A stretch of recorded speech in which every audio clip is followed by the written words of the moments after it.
Hello and a very good evening. Many thanks for joining us here on Rwanda Television News. We hope you had yourselves a very fruitful day. Now, a top of our edition tonight, these are headlines. The plenary session of the Chamber of Deputies voted for the law determining the state budget for the year 2023-2024, amounting to 5,030 billion. Some of the changes are related to the distribution of the increased income in agriculture, closing the wage gap, and feeding children at school, preventing natural disasters. Kigali authorities have announced that 18,000 affordable housing units will have to be constructed every year using the least land possible for the city's housing needs to be satisfied.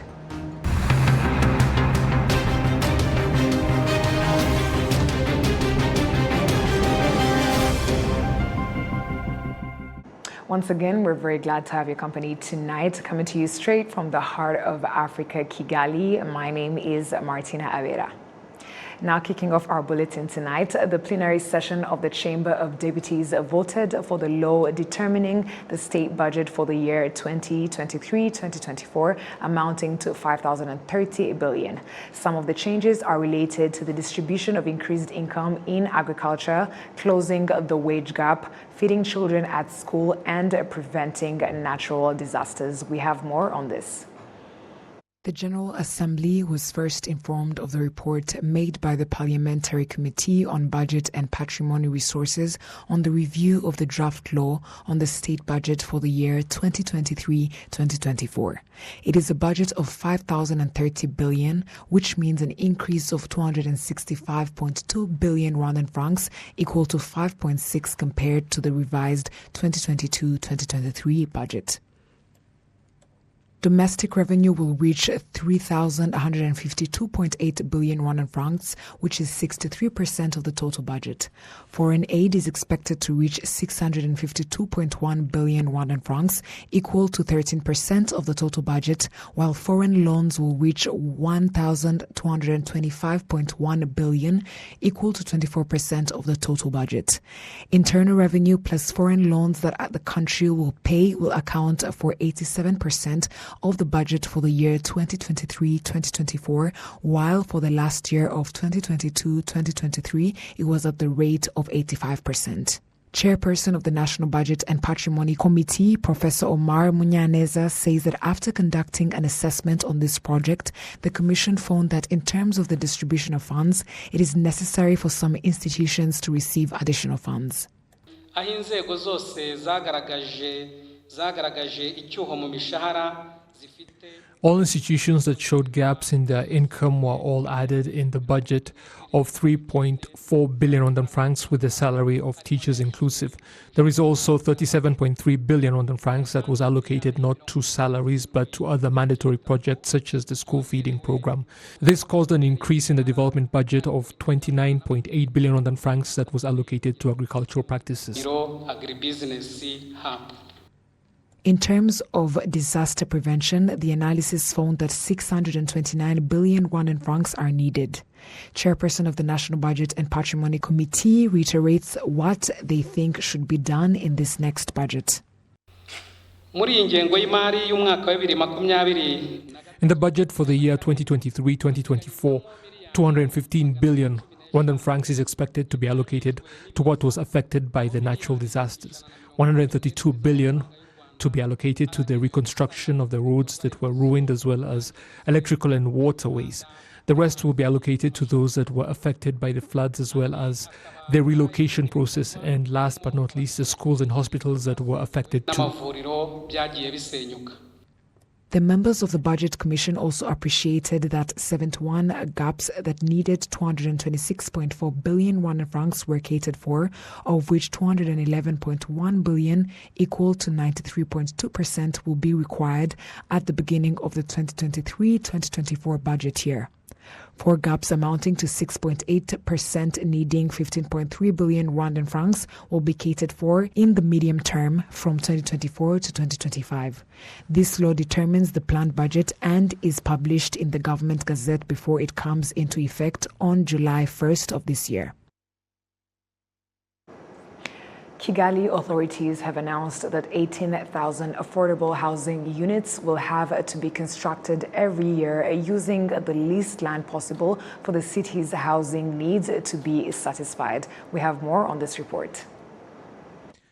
The fifth Rwanda population and housing census that was conducted last year revealed that Kigali has 1.7 million residents, with another close to 300,000 people working in the city while living in the areas surrounding it. This presents key investment opportunities in the housing and transportation sectors. In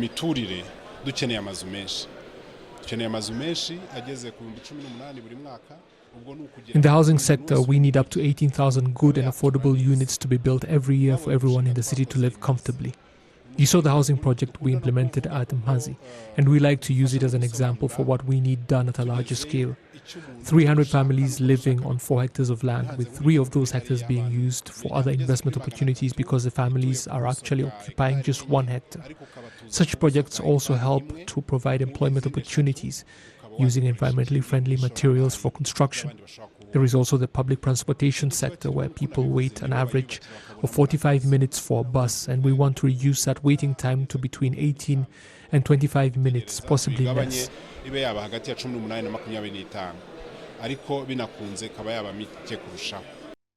On the second and final day of the EU-Rwanda Business Forum, these and other investment opportunities in Kigali City were presented to participants. There is also the health sector, with major global players like BioNTech already operational in Rwanda. When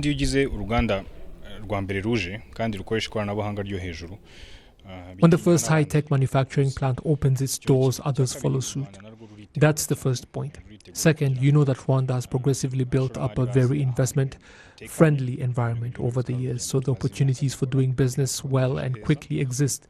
An extended one-stop center has opened, and the infrastructure to build up a knowledge-based economy is being erected so that investors find a knowledgeable workforce. An Africa Biomedical Flagship Institute will soon be operational, and biotechnology masters and PhDs are now being offered at the University of Rwanda. Such things give investors confidence, which is why we are sure investment in this sector will continue to grow and the country is prepared to build upon it.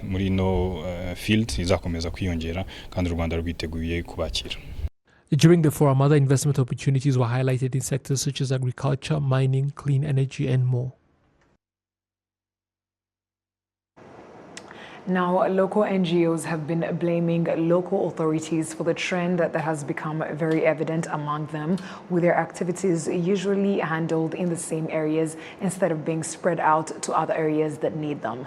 This comes following an assessment that was done by the Rwanda Governance Board. We have more. When confronted with this, as well as other matters to do with professionalism among local NGOs, officials from the Rwanda Civil Society platform had this to say. There is always aim for actually working professionally. This is actually our aim, and it's what we always preach to our people.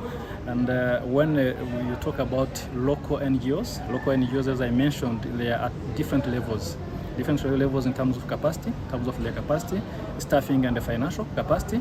So it's not really surprising that in HR area that actually we have issues of recruitment. For example, depending on the capacity, depending on the financial capacity, maybe people should be aiming to go and use shortcuts that actually will be helping them to bring on board staff. Maybe thinking that the recruitment process is expensive, and they forget that actually it's an obligation for people to do things in a transparent manner and in a very professional manner. Possibly, I know it's an issue of capacity, that's number one, and number two, it's an issue of awareness. People knowing exactly that actually they have to comply with the recruitment processes, HR and the labor law. Top officials at the Rwanda Governance Board made it clear that there can be no leniency when it comes to the law. Well, that is the importance of these kinds of assessments, because we don't just assess them vis-a-vis what they are supposed to be doing, we also assess them on elements of compliance. They're not supposed to be having employment contracts that do not abide by the laws and the rules. And you realize that the NGOs that were present in the meeting requested that we give them their customized reports, because that is an issue of the rule of law and compliance to the law. And many of these organizations cannot be a voice if they do not comply in themselves. They cannot be service centers if they don't even serve within themselves, within the organization. So that is the purpose of these assessments. The CEO also warned those who think that they can get away with non-compliance. Well, I guess it's not just even a suggestion. They are under obligation to report by the law. We have created a system that is going to make it much easier for them to report, but there's going to be consequences in the absence of that, because the law creates an obligation on these organizations when they are registering to report to RGB in a given period. Some of them have not done that, and therefore the consequence is going to be as per the law. You know, as an organization, as an institution that is in charge of monitoring them, we have been empowered to give certain consequences that are in relationship to that non-compliance. But what we are doing today was actually to create that awareness on them, to tell them this is how you appear, this is how your compliance status is, and this is what we expect you to do. And them failing to do what the law requires them to do is going to really definitely have consequences on them. Technology has eased the entire process of how local NGOs are registered and operate, which means there can be no excuse for those who fail to abide by the law. So usually people have been applying partly through email and partly through a system that we initially had for international organizations. The e-Imiryango now is a service system for all organizations that Rwanda Governance Board registers. If you want to apply as an organization, you will go to the RGB website and click on the online services of e-Imiryango. Then you start the process. It always depends on the category. There is a category for local organizations, there is a category for international organizations, there is a category for the faith-based organizations and the other institutions that we register. And the first major service is the registration service. And then we have a reporting and evaluation portal that is part of the system, in which people are going to be feeding in their reports as per the requirement of the law. So when you register through this system, you automatically, through the process, you do not ever want to ever have to come to RGB, because the process is 100% online. You do the process of registration, you get feedback through the system, and eventually you get your certificate through the system as well. And that is how it works. It is like all the other online online application systems that many Rwandans are getting used to now. Rwanda has over 2,000 local NGOs. On Tuesday, Prime Minister Dr. Edward Ngirente received a second cohort of U.S. congressional staffers who are in Rwanda for a 7-day visit under the Mutual Education and Cultural Exchange Program. He also met with Cohen Dowens, the EU's Director General of International Partnerships, for discussions focused on boosting trade and investment. Let's take a look at the story. Following the meeting with the Prime Minister, the EU's Director General of International Partnerships told reporters that the bloc is keen to expand its cooperation with Rwanda in different sectors. I came here precisely because we think that there's a very healthy agenda of co-investment building, with the European private sector being more and more interested in investing in value addition in Rwanda. We think that that's largely due to the fact that this government has a very, very clear agenda, knows very well what its strengths are, has a great capacity to implement what it decides, and of course has with the board a one-stop shop that makes basically doing business and investing in Rwanda very easy. So if I look at it from a European private sector investment environment angle, it's obvious that this is a very interesting place to be. We've been looking at this also from my side from international partnerships, at how we can use and basically mobilize public funding, be it grant funding or loans that can be provided through the banks, to actually build on that agenda and support Rwanda on a number of real ambitions it has.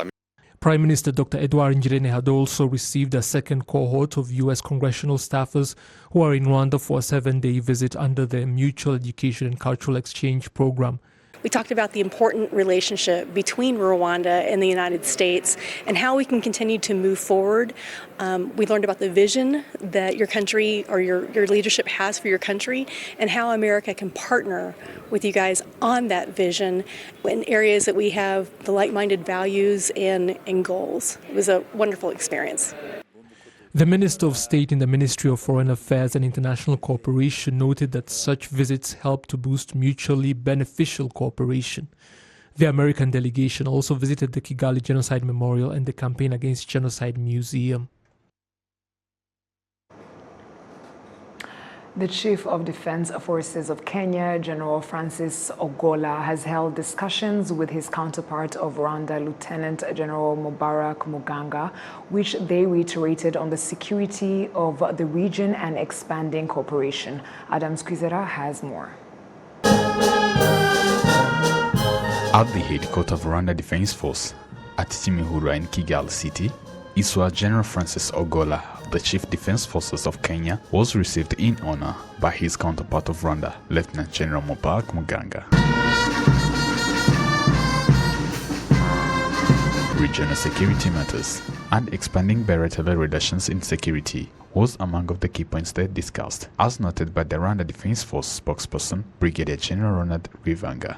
We discussed different aspects of regional dynamics as well as cooperation, defense cooperation between both countries. Currently the relationship is very good between Rwanda and Kenya. We have had a long-standing partnership in training and as well as different sectors of our security. General Francis Ogola, who has been in Rwanda for a 2-day visit, he was among of the attendees of the closing ceremony of the East African Community Armed Forces Joint Exercise known as Ushirikiano Imara. On the last day of his visit in Rwanda, General Ogola visited Kigali Genocide Memorial Center and laid wreaths on the graves of more than 250,000 victims of the 1994 genocide against Tutsi, and also paid a courtesy call to the Rwandan Minister of Defense, Juvenal Marizamonda. Rwanda and Kenya have over the last 2 decades established strong ties, including partnerships in military training and joint military operations. Adams Kwizera, RTV News. Thank you very much, Adams, for that report. Now, some people who work in the automotive industry note that a lack of infrastructure is one of the challenges to the growth of this sector on the African continent. But they also note that having assembling plants and some auto manufacturing facilities on the continent is one of the solutions that will assist in the growth of the industry in the continent. We have more. Among the concerns raised by those working in this sector that threaten the development of the automotive industry include insufficient infrastructure, such as logistics facilities, power supply, and other challenges such as shortage of skilled labor, high import tariffs and taxes, limited manufacturing capacity, and more. Thomas Mills, the Director of Sales and Marketing at Volkswagen Group South Africa, particularly emphasizes on the issue of fuel quality on the continent. When you look at Africa for real plug-in vehicles, the issue that we are still facing is the fuel quality, because the hybrid vehicles that are right now sold in Europe, they have the highest standard, which is EU6, and for those standards they also need to have a specific fuel quality, and the fuel quality in most of the countries in Africa unfortunately doesn't allow to have those vehicles being sold. So we definitely believe in battery electric vehicles because they are fully independent from the fuel and the quality of the fuel.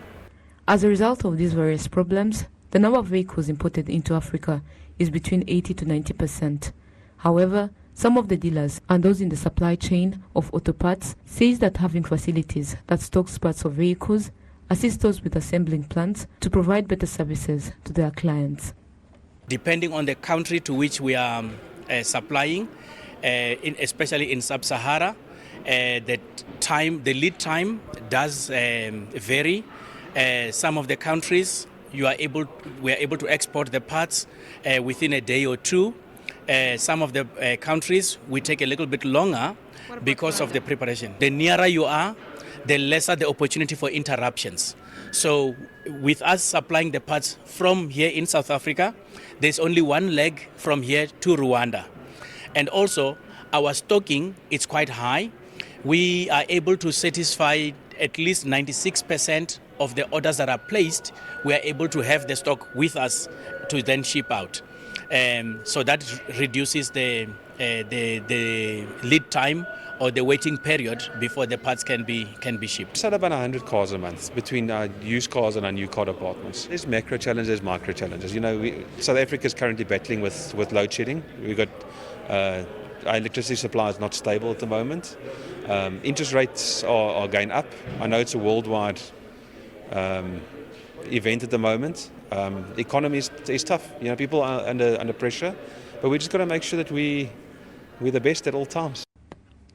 As new types of modern automobiles are created around the globe, electric vehicles currently rank among those with the highest demand since they protect the environment. In particular, Rwanda is included in the list of countries on the continent that are participating in these initiatives in order to continue to deal with climate change and to keep pace with rapid development. Martina Bian, the chairperson and managing director of the Volkswagen Group South Africa, emphasizes that the African Continental Free Trade Area is one of the platforms that will assist the development of the automotive industry on the continent.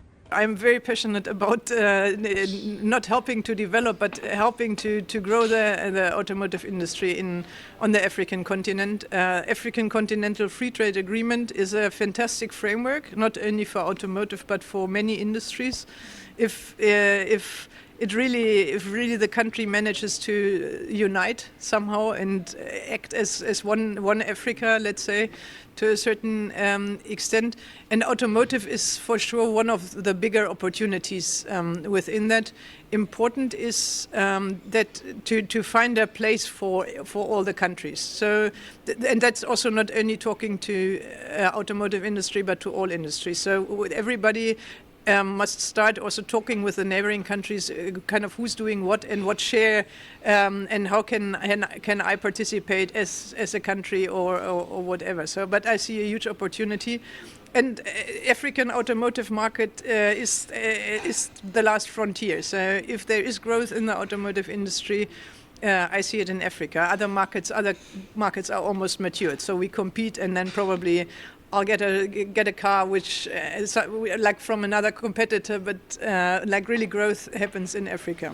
Currently on the continent, there are 6 countries with car manufacturing industries. Those include South Africa, Egypt, Morocco, Algeria, Tunisia and Ghana.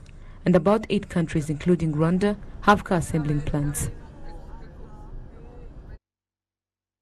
The Ministry of Local Government emphasizes the need for cooperation from all stakeholders, particularly of religions and churches, in order for the program to eradicate poverty to be successful.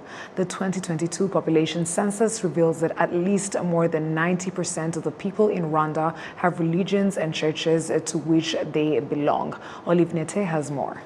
In the detailed discussions that the Ministry of Local Government had with the Pentecostal Church in Rwanda, discussions reiterated on strengthening cleanliness and hygiene programs in the community and discussing new strategies to improve the plan of eradicating poverty. The senior pastor of the Pentecostal Church of Rwanda, Pastor Ndaize Isaïe, says that although they are already doing these activities, these discussions gave them a clear picture of how they can continue to assist people in a more efficient way. dusanzwe tugira ibikorwa bitandukanye byo gufasha abagenerwa bikorwa muri gahunda. We typically help our beneficiaries in a variety of ways through the program to end poverty, including putting some of them into saving groups, helping others by giving them livestock like cows, and helping them in other beneficial development projects. However, today we saw the bigger picture of how poverty is on the national level in families and the current picture of stunting. All that gave us an assignment to improve our budget, how we allocate funds, and other things. The Ministry of Local Government shows that washing hands properly reduces diarrheal diseases by 40% and 25% of respiratory diseases, which is why efforts should be made to strengthen this hygiene culture so that the population can have a healthy life, as Assumpta Ingabire, the Minister of State in the Ministry of Local Government, explains. turabashaka ubufatanyabikorwa burenze ubusanzwe kuko duhuriye ku muntu. We want to work with them more closely than we currently do because we are all concerned about the citizen. They have a follower and we have the resident, and it is one same person. We all meet with that person, but what would be better is if we provide the same message and activities to that person, and that would speed up our activities, such as enhancing cleanliness in every place. Those people are received at church, and that is why they need to provide the message to residents, but what is important is to follow up if the message we provide is implemented. Yes, they do assist residents to eradicate poverty in a number of ways, but we want them to do more than that. We want to build the Rwandan resident with cleanliness and with social welfare. Rwanda's government has committed itself to reduce poverty in the general population from 38.2% to 17% by the end of next year in 2024. Olive Nete, RTV News.